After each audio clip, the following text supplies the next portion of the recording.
মহাভারত বলছো বৎস, এসব কি বলছো? তবে কি আমার কাছ থেকে আশীর্বাদ না নেবার অর্থ এই হলো বৎস যে তুমি আমাকে শত্রুর মধ্যে গুনতে শুরু করেছো?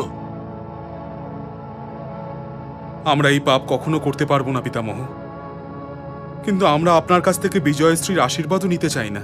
কিন্তু কেন পুত্র, কেন? কারণ আমরা এটা চাই না পিতামহ যে আপনার আশীর্বাদ অপরাধীর মতো আমাদের সামনে মাথা নত করে দাঁড়িয়ে থাকে। কারণ আমাদের বিজয় আর আমাদের মাঝখানে স্বয়ং আপনি দাঁড়িয়েছেন পিতামহ, স্বয়ং আপনি।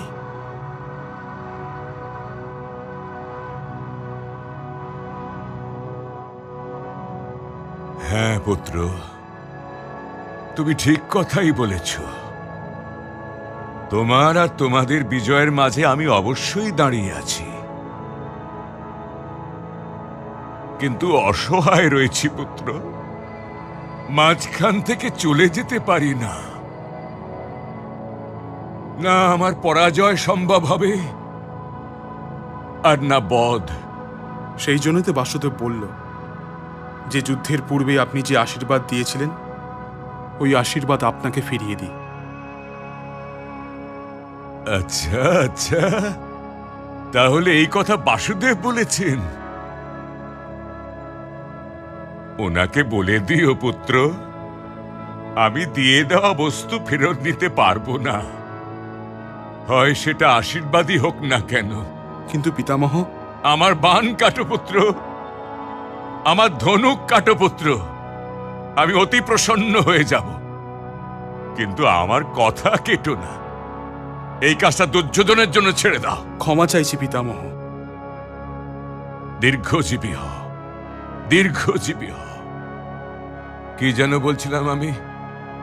হ্যাঁ, মাধবকে গিয়ে বলো যে দিয়ে দেওয়া বস্তু আমি ফেরত নিতে পারবো না, হয় সেটা আশীর্বাদই হোক না কেন। ওনাকে গিয়ে এটাও বলো, এটা উনি তো খুব ভালোভাবেই জানেন যে অন্তে জিত তো ওনারই হবে, কারণ উনিই আরম্ভ, উনিই অন্ত, আর মধ্য উনি।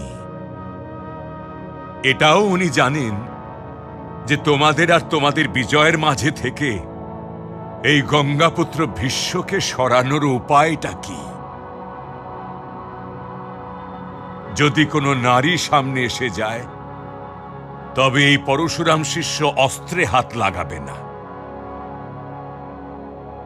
তখন এই নিরস্ত্রকে রণভূমি থেকে সরানোটা তোমাদের জন্য কোনো কঠিন হবে না প্রিয় অর্জুন। কিন্তু রণভূমিতে নারী কি করে আসতে পারে পিতামহ? এটা তো ক্ষত্রিয় মর্যাদাকে লঙ্ঘন করা হবে। বাসুদেব তোমাকে যা কিছু জিজ্ঞাসা করতে পাঠিয়েছিলেন প্রিয় যুধিষ্ঠির, সেটা আমি বলে দিয়েছি। এখন এই মর্যাদার প্রশ্ন নিয়ে তুমি ওনার কাছে যাও। প্রণাম পিতামহ। মহা